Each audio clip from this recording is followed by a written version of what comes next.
Olá, seguidores e seguidoras diferenciados, mais uma vez aqui conversando com vocês, a professora Alda Pereira. E agora o meu maior intuito é conversar sobre as principais dúvidas de língua portuguesa, mas agora não do meu ponto de vista, do ponto de vista de vocês. Então, para que isto acontecesse, a minha produção, ou melhor, a Sereia, se encarregou de preparar uma lista, de seguidores que ao longo dos vídeos têm elaborado algumas perguntas e pedem insistentemente que nos vídeos seguintes eu dê para eles uma resposta. Então assim chegou o momento. Mas com um detalhe, agora nós não vamos apenas ler as questões de vocês, Os seguidores fizeram questão de aparecer fazendo as perguntas. Então hoje, por exemplo, nós temos dois deles, quem sabe até algum de vocês que estejam nos assistindo neste momento,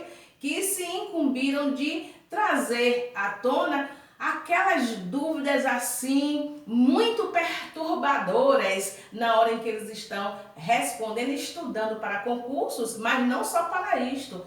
Eu percebi que alguns concurseiros que estão na vida acadêmica revelam dúvidas também com relação à produção de projetos, produção de artigos e ensaios, porque vocês sabem, Onde o texto aparece, a língua portuguesa está lá. E a preocupação principal é quais são os conectivos que podem ser utilizados para ligar as ideias, para que o texto fique coeso, para que o texto fique claro.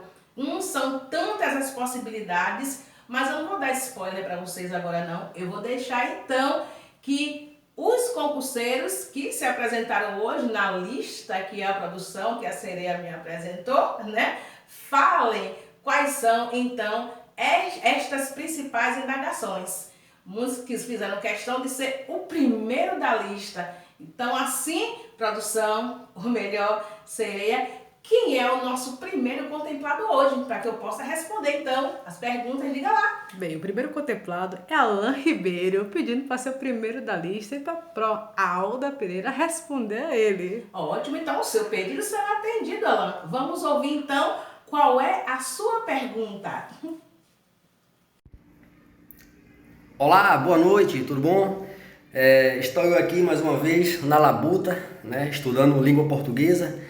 E estou com uma dúvida, Sereia, com relação a um assunto, e se for possível, gostaria que minha pergunta fosse a primeira da lista, para que a professora Alda Pereira possa responder de forma célere, tudo bem? É o seguinte, com relação ao complemento nominal e o adjunto adnominal, que assim, o complemento nominal, ele se refere apenas a substantivo abstrato.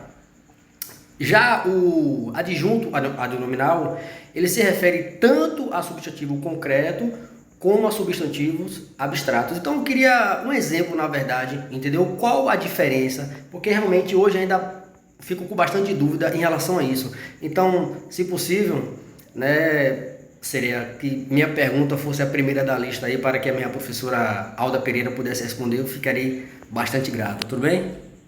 Vamos então ao primeiro termo sintático. Vamos falar do adjunto adnominal. Ele é conhecido como um termo acessório da oração. Ser acessório significa que você pode retirá-lo da oração sem causar grandes prejuízos ou nenhum prejuízo para a coerência. É um termo que quando a gente acrescenta ou se refere a um determinado substantivo, ele restringe, ele limita, ele especifica o sentido deste substantivo, mas ele pode ser retirado. Esta é uma das características. A segunda é que o adjunto adnominal, ele acompanha e atribui característica a um substantivo. Então, escuta bem, o adjunto adnominal, ele se refere a substantivo, ele dá uma característica para ele. E é importante dizer que este substantivo pode ser tanto abstrato quanto concreto, mas ele se refere a um substantivo. Uma outra característica é que ele não é um termo obrigatoriamente preposicionado.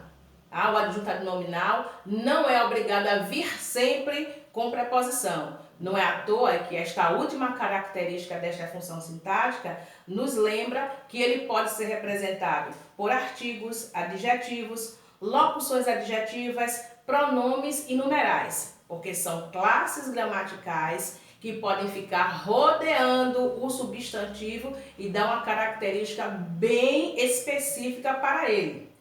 Vamos ver então como é que tudo isso que eu acabei de falar se processa em exemplos. No primeiro exemplo, temos aqui: o primeiro livro infantil do aluno era maravilhoso. Você percebe que tem algumas palavras aqui que estão destacadas em vermelho. O, que é um artigo, primeiro, que é um numeral, infantil, que é um adjetivo, e do aluno, que é uma locução adjetiva. Pois bem, todas estas classes gramaticais estão nesta oração se referindo ao termo livro, que é um substantivo. Está especificando, caracterizando este termo. Se nós retirássemos estas classes gramaticais em volta deste substantivo, nós teríamos: o livro era maravilhoso. O que você percebe que faz sentido, está coerente. Mas no momento em que você acrescenta estas palavras, grifadas em vermelho, dá um outro sentido mais limitado, mais específico. É a isto que a gente chama de adjunto adnominal. E pelo que você percebeu, nem todos vieram ligados por preposição. Então, não é uma obrigatoriedade. A palavra livro, ela não exige normalmente uma preposição. Veja o segundo: a cadeira de balanço lembrava a presença do meu pai. Aqui, a expressão de balanço, também marcada em vermelho, que a gente chama de locução adjetiva, está se referindo ao substantivo cadeira, que é um substantivo abstrato, concreto, desculpe-me. E você vai observar que se você retirar esta expressão de balanço, a oração continua coerente, continua fazendo sentido. A cadeira lembrava a presença do meu pai. Completamente coerente esta oração.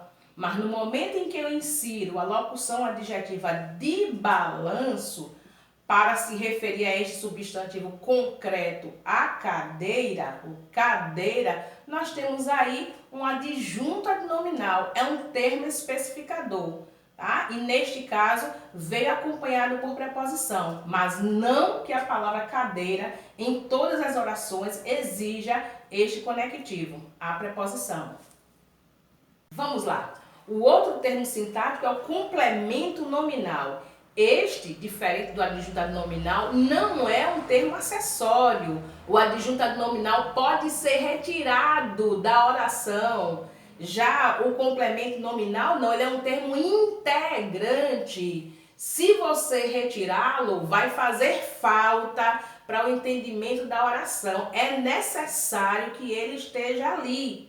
E com um detalhe muito importante: o complemento nominal, ele só se refere a substantivo abstrato, ou um adjetivo, ou então um advérbio. Nem pensar em substantivos concretos, porque isto aí, quem dá conta é o adjunto adnominal. Então, olha só, duas características já diferenciadas. O complemento nominal não pode ser retirado da oração, porque faz falta, e ele só se refere a substantivo abstrato, adjetivo ou então um advérbio.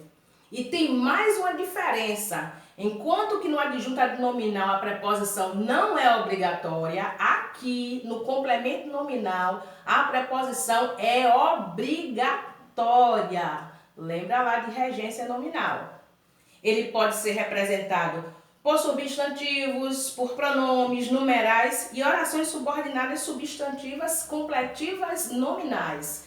Todos esses termos aqui destacados se referindo a substantivos abstratos, adjetivos ou advérbios. Vamos ver como é que isso se apresenta em exemplos. Veja só. É necessário ter respeito pelos amigos.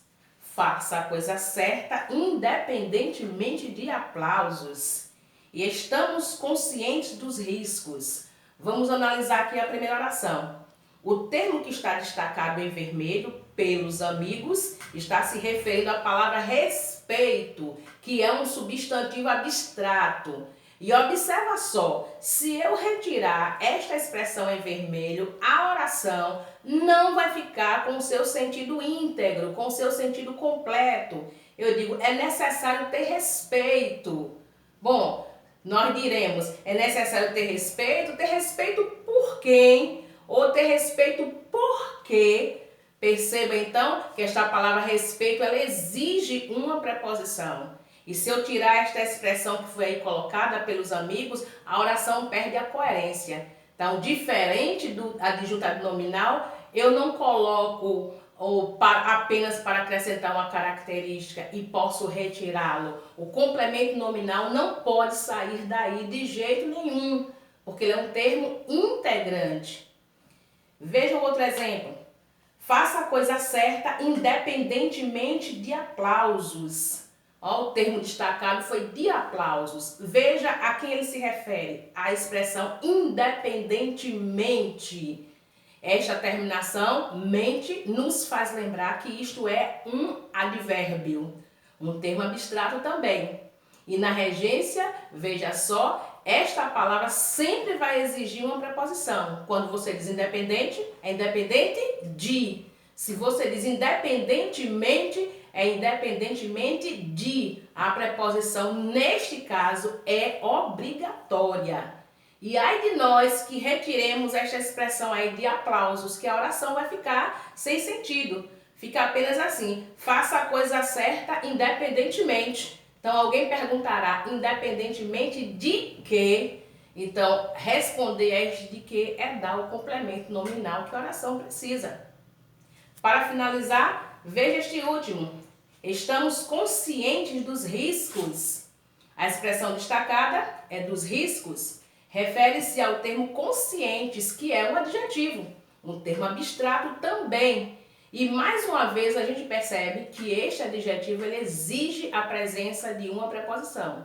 Quem está consciente de. Então eu tenho que completar. Estamos conscientes dos riscos. Dizer apenas estamos conscientes ainda traz incoerência para a oração, porque precisa de um termo integrante para que ela fique mais clara.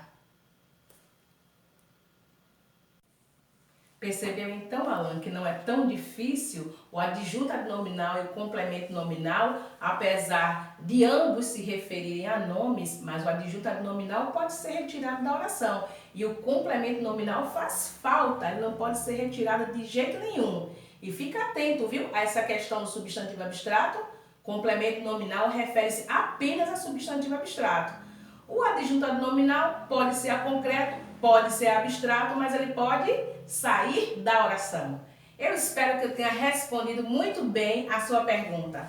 Mas agora nós vamos então saber de um outro seguidor também que tem uma dúvida muito grande num outro campo, mas também tem uma dúvida. A nossa produção, Serei então diz, por favor, quem é que vem agora fazer a próxima pergunta?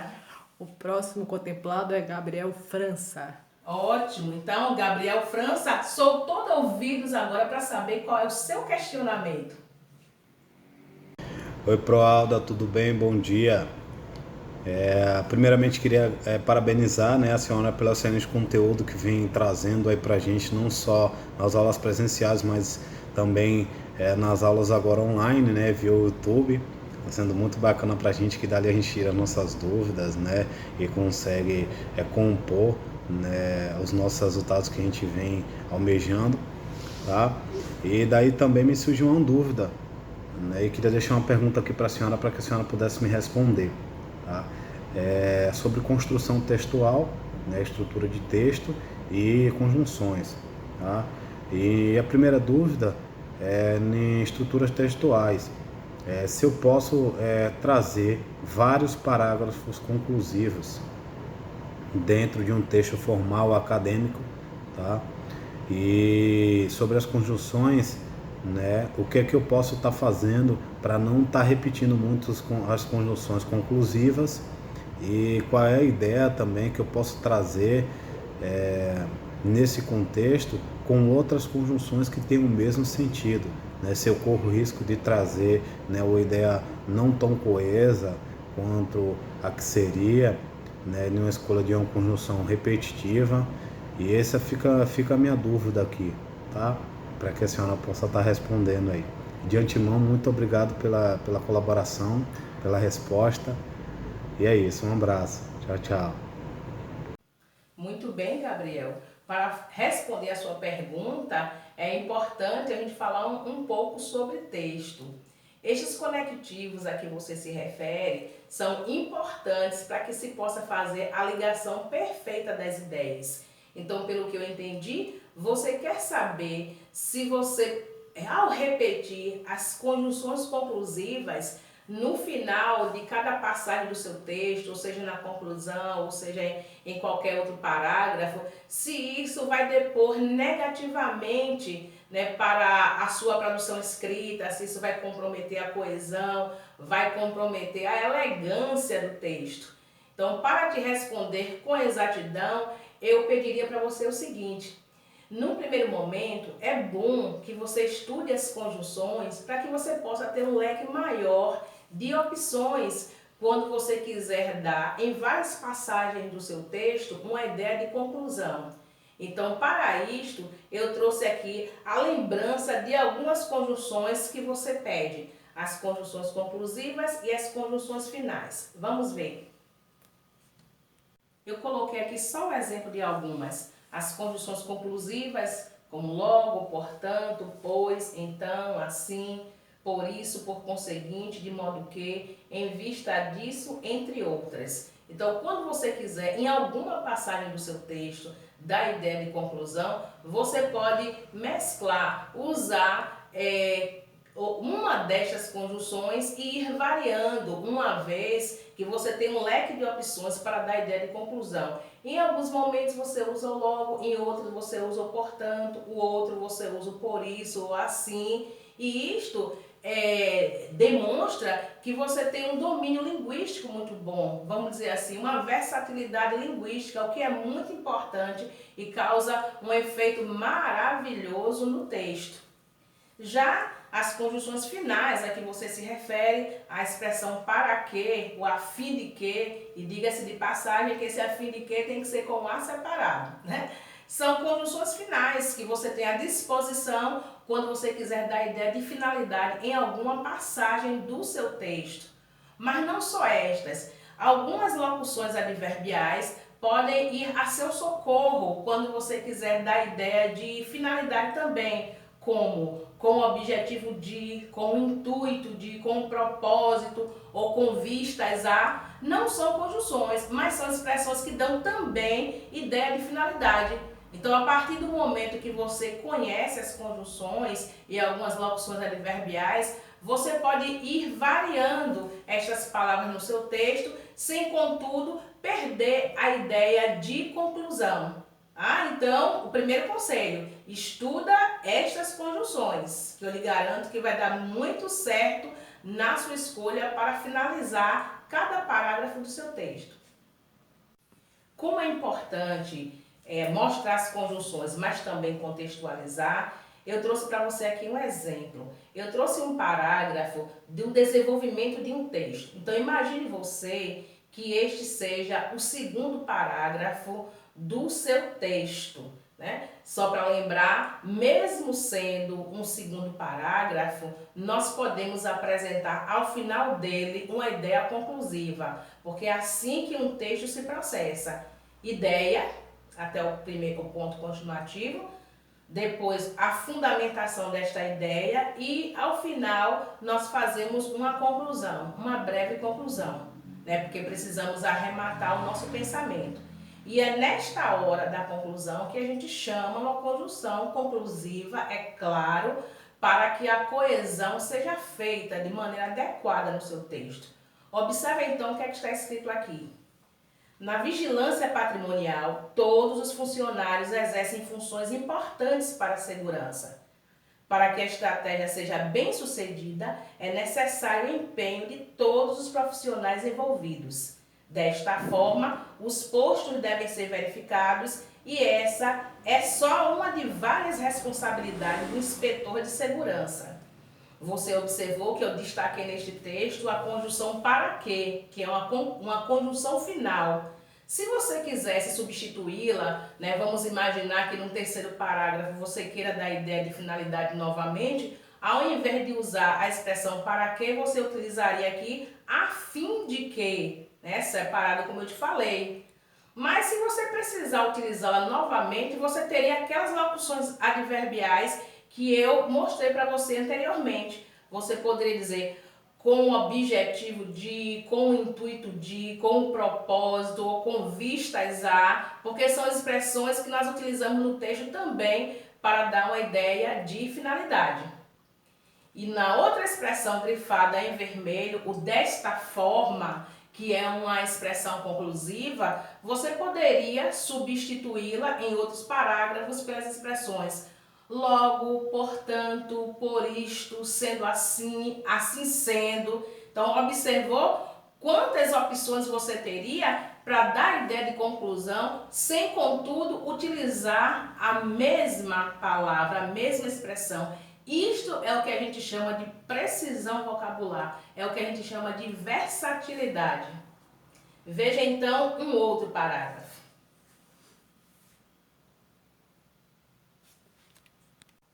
Vamos fazer de conta que este aqui é o parágrafo de conclusão, né, da sua ideia, do seu texto. Então, como eu falei antes, as conjunções conclusivas nós não usamos apenas aqui no parágrafo de conclusão, mas no finalzinho de cada parágrafo de desenvolvimento. Mas eu vou falar deste, do de conclusão. Leiamos aqui. Portanto, um profissional desta área tem a importante função de verificar se o protocolo está sendo cumprido, desde a avaliação das condições dos postos de vigilância à questão da organização. Deste modo, com esse trabalho, é possível manter o bom funcionamento da vigilância patrimonial e a sensação de segurança. Mais uma vez, as expressões destacadas em vermelho são conjunções conclusivas que, se você quisesse, se já tivesse as utilizado anteriormente em outros parágrafos, você poderia substituir o portanto por logo, sendo assim, né, por. E assim, Gabriel França e Alan Ribeiro, né, pelo que vocês viram, não é tão difícil assim lidar com as funções sintáticas e lidar também com as conjunções. Eu espero que vocês tenham aproveitado todas essas dicas, todas as recomendações, e seja no trabalho acadêmico, quando você quer construir seus projetos de pesquisa, quer fazer seus artigos, ou então, Alan, nos seus estudos da madrugada, na sua labuta, como você bem disse, lidar agora com o adjunto adnominal e o complemento nominal não será mais o seu pesadelo, acredito eu. Muito obrigada pela participação de vocês e espero que em outros encontros, outros seguidores também venham até aqui conversar comigo, dizendo quais são as suas dúvidas para que eu possa esclarecê-las, está certo? Então, o que eu posso dizer a todos vocês é que continuem se inscrevendo no nosso canal, deixa os comentários, viu? Dá aí um like e eu estou esperando mesmo que vocês não só se inscrevam, mas também visualizem, porque quanto mais inscritos tiverem, mais surpresas nós temos de agora em diante, tá bom? Então até a próxima, até lá!